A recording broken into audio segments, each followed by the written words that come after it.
그리스도 안에서 우리를 택하사 우리로 사랑 안에서 그 앞에 거룩하고 흠이 없게 하시려고 그 기쁘신 뜻대로 우리를 예정하사 예수 그리스도로 말미암아 자기의 아들들이 되게 하셨으니.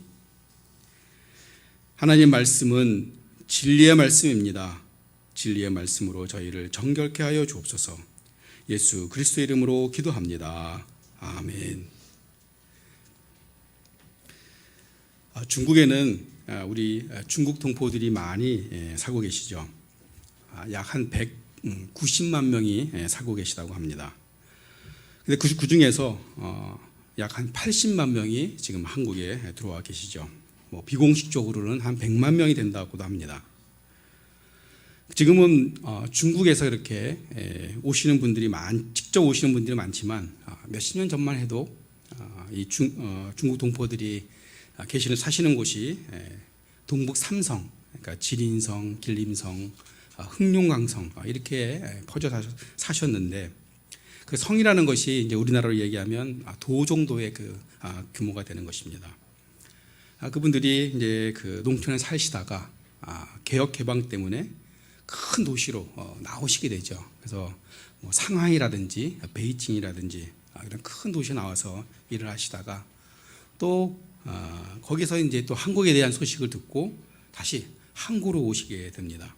그래서 지금 그래서 많은 분들이 한국에 계시는데, 또 그 중에 일부들은 또 한국에 계시다가 일본으로 가기도 하고 또 미국으로 가기도 하고 심지어는 저 멀리 남미까지 가게 됩니다. 또 미국에 계신 분들은 또 그 중에 일부는 또 영주권이라든지 시민권을 얻게 돼서 미국에 정착하게 되시는 것이죠. 이런 여정들을 쭉 보게 되면 그럼 과연 그분들의 그 정체성은 뭐가 될까요? 중국에 있는 중국인으로서의 자기의 정체성을 가지고 있을까요? 아니면 한민족으로서 대한민국에 있는 우리와 같은 한민족으로서의 정체성을 가지고 있을까요? 아니면 미국에서 이제 영주권이나 시민권을 받았으니까 그 미국 시민으로서의 정체권을 가지고 있을까요?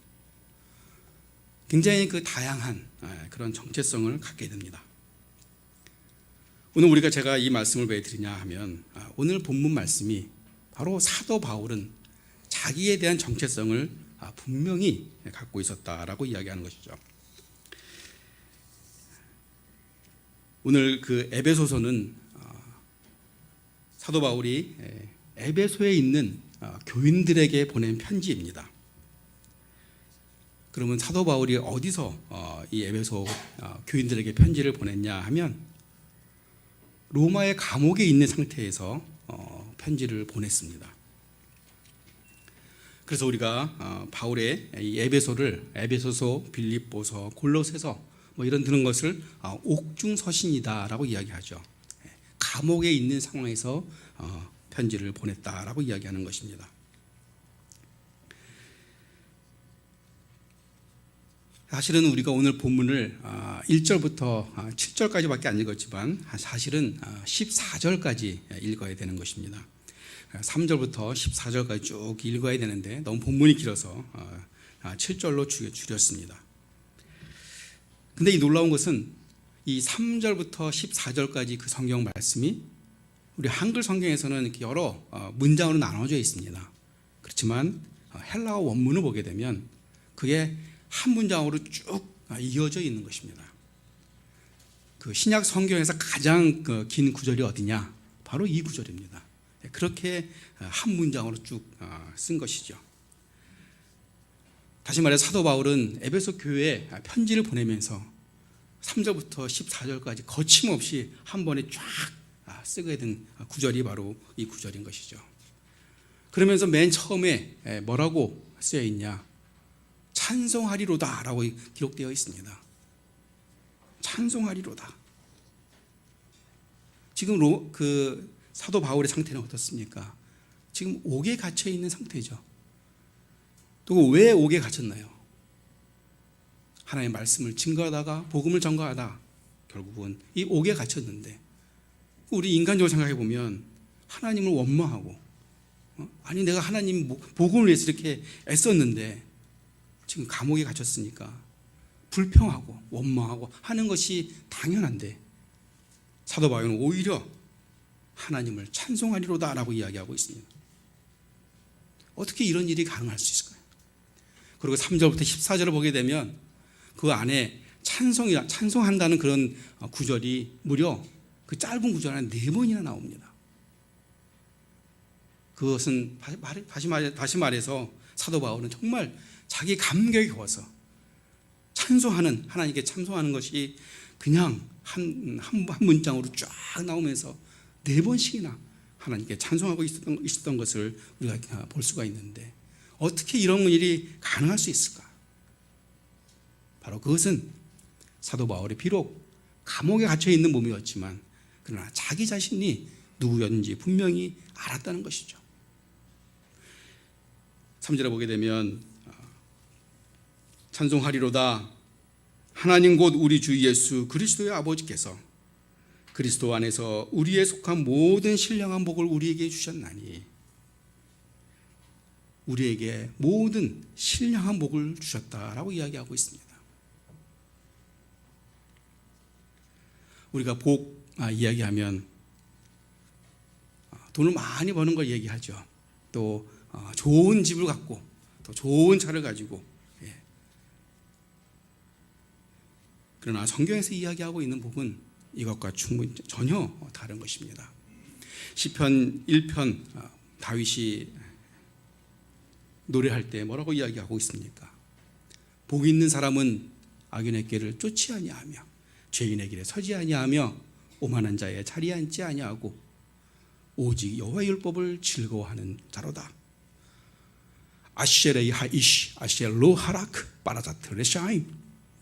제가 신학교 때 한번 외웠던 걸 한번 해봤습니다. 놀라셨죠? 히브리어입니다. 복이 있는 사람은 악인의 길을 쫓지 아니한다라고 이야기했습니다.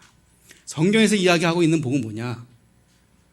악인의 길을 쫓지 아니하는 자, 오만한 자의 자리에 앉지 않는 것, 여호와 율법을 즐거워하는 자, 바로 그런 자를 복이 있는 자라고 이야기하는 것입니다.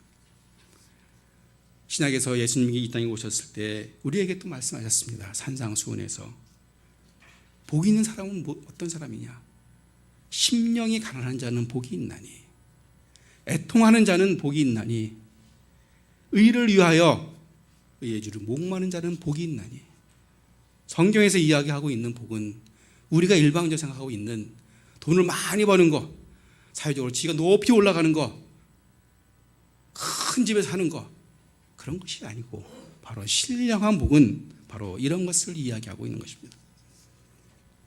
뿐만 아니라 사도 바울은 자기가 이 신령한 복을 받았기 때문에 3가지로 그는 자신이 어떤 사람인가를 분명히 깨달았던 것입니다.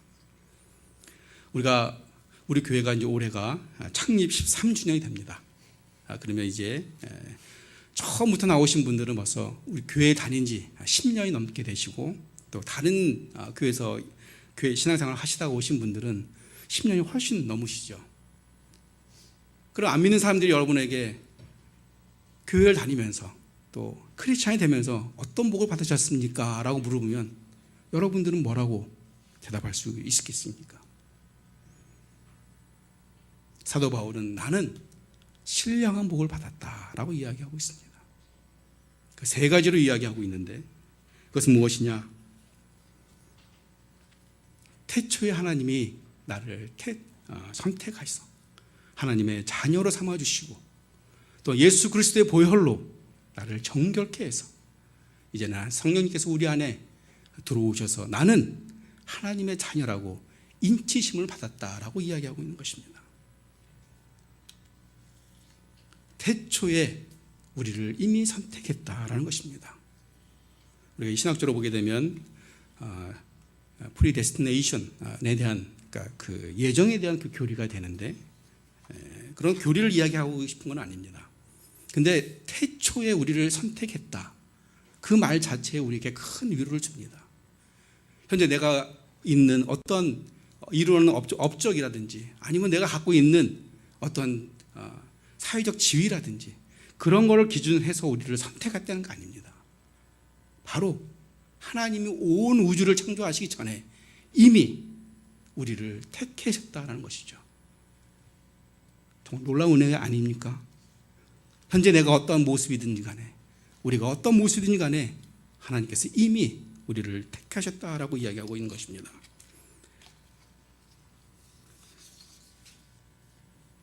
뿐만 아니라 이 택하셨다라는 단어는 그냥 우리가 많은 것 중에 하나님께 선택했다는 것이 아닙니다. 원래 그 헬라어 원어로 보게 되면 그것은 어떤 것에 속해 있는 것을, 어떤 그룹에 있는 것을 선택해서 끄집어내서 구별해서 다른 쪽에 소속이 되게끔 만들었다는 얘기입니다. 다시 말해서 우리는 죄와 사망의 권세에 속해 있었던 우리를 하나님께서 구별해서 선택해서 끄집어내서 우리로 하여금 하나님의 자녀로 구별해서 선택하셨다는 것입니다. 바로 이 선택이라는 것이 주는 그 단어가 얼마나 우리에게 큰 은혜를 주는지 모르겠습니다. 그럼 하나님께서 우리를 왜 택하셨나요? 우리 고린도전서 1장 27절부터 29절까지 우리 같이 한번 읽어보도록 하겠습니다. 자, 시작. 그러나 하나님께서 세상에 미련한 것들을 택하사 지혜 있는 자들을 부끄럽게 하려 하시고 세상에 약한 것들을 택하사 강한 것들을 부끄럽게 하려 하시며 하나님께서 세상에 천한 것과 멸시받는 것들과 없는 것들을 택하사 있는 것들을 폐하려 하시나니 이는 아무 육체도 하나님 앞에서 자랑하지 못하게 하려 하심이라. 하나님이 우리를 선택하신 이유는 바로 미련한 것들, 또 약한 것들, 천한 것들, 멸시받는 것들, 없는 것들을 택하셔서 결국은 아무도 우리의 육체를 자랑하지 못하게 하려 하신 것입니다. 바로 그것이 하나님의 큰 은혜인 것입니다. 우리가 주일날 되면 교회에 나온 것 같지만 나와서 내가 일어나서 내 발걸음으로 내가 온 것 같지만 그러나 하나님이 역사하지 않으면 우리가 아무도 우리가 이렇게 나올 수가 없는 것입니다. 요한복음 6장 44절에 나를 보내신 아버지께서 이끌지 아니하시면 아무도 내게 올 수 없으니 오는 그를 내가 마지막 날에 다시 살리리라 라고 말씀하셨습니다. 바로 내가 온 것 같지만 그러나 그 뒤에서 하나님이 이끄셔서 우리가 이 복된 자리, 은혜의 자리, 하나님께 예배드릴 수 있는 자리로 나오게 된 것입니다. 두 번째로는 사도 바울은 본인이 성령 받은 것에 대해서 확실히 알았다는 것입니다. 성령, 이거 우리가 좀 잘 안 쓰는 단어죠. 성령에는 두 가지 뜻이 있습니다. 하나는 내가 잃어버린 것을 돈을 주고 다시 사는 것이고, 또 내가 갖고 있는 것을, 두 번째는 내가 갖고 있는 것을 자유롭게 놓아주는 것입니다. 가령 로마 시대에 노예들이 있으면 그 주인이 그 노예를 이렇게 자유롭게 자유로 놓아주는 것, 그것을 우리가 속량이라고 이야기하는 것입니다. 우리가 인생을 살아가면서 많은 그런 짐들을 지고 살아가지요. 우리 교인들을 보게 되면 이제 한 13년이 됐기 때문에 여러분들 중에서 건강상 몸이 이렇게 고장나서 아프신 분들이 좀 많아지시는 것 같아요. 우리 살면서 이 건강의 짐, 굉장히 좀 어려운 짐이죠. 뿐만 아니라 직장과 또 사업의 짐, 또 자녀의 짐, 학교를 가면 또 진학의 문제, 또 학교를 졸업하면 취업의 문제, 또 취업을 끝나고 나면 또 결혼의 문제, 등등 많은 문제들, 또 사람과 사람과의 관계, 인간관계의 짐들, 이런 많은 짐들을 우리가 짊어지고 살아갑니다. 그러나 그 중에서 가장 무거운 짐이 무엇인가? 가장 무거운 짐은 바로 죄의 짐인 것입니다. 어떤 사람들이 사막을 막 헤매고 있었습니다. 그래서 당연히 그들이 찾는 것은 물이었지요. 막 헤매다 보니까 어떤 사람이 예전에 살던 그런 터를 발견하겠습니다. 그래서 막 한 걸음 달려가서 거기를 막 찾아봅니다. 막 찾아보니까 거기에 어떤 그 가죽 주머니를 발견하게 된 거예요. 그래서 그 안에서 야, 이거 빨리 열어봐야겠다. 그래서 그 열어서 봤더니 그 가죽 주머니 안에 뭐가 있었느냐? 보석들이 가득 있었습니다. 그랬더니 그들이 하는 말이 아무것도 없네 하고 버리게 되는 것이죠. 왜냐하면 그들은 죽음의 문턱에서 가장 필요한 것이 물이었기 때문에 그런 것이죠. 마찬가지로 죽음 앞에서는 보석이나 돈이나 사회적 지위나 아무것도 그것이 쓸모가 없게 되는 것입니다. 우리 죽음 앞에서 가장 문제가 되는 것은 바로 죄의 문제인 것입니다. 그래서 사도 바울은 비록 감옥에 갇혀 있는 몸이었지만 그러나 에베소에 있는 자유롭게 있는 그들에게 찬송하리로다 라고 네 번씩이나 그들에게 편지한 것은 바로 그는 사도 바울은 자신이 어떠한 사람인가를 분명히 알았기 때문에 그렇습니다. 오히려 감옥 밖에 있는 자유에 있는 사람들이 사도 바울을 위로하고 그를 격려해야 되지만 오히려 그 반대로 사도 바울은 자기는 갇힌 몸이었지만 자유에 있는 에베소 교인들을 향해서 찬송하리로다 라고 하나님을 찬양했던 것입니다. 그것도 한 번에 3절부터 14절까지 거침없이 내려가면서 4번씩이나 하나님을 찬송한다. 정말 놀라운 사도 바울의 감격과 그 열정과 그 감사를 우리는 그걸 통해서 느낄 수가 있는 것입니다.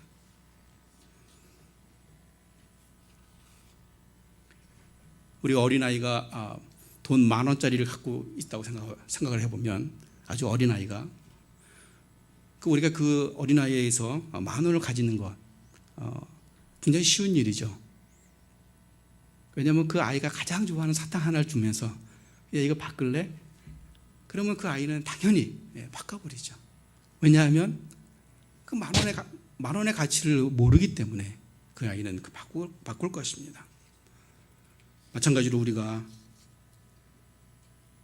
우리에게 주어진 우리의 그 구원의 가치를 얼마나 우리가 아느냐 모르냐에 따라서 우리의 삶이 달라지게 되는 것입니다.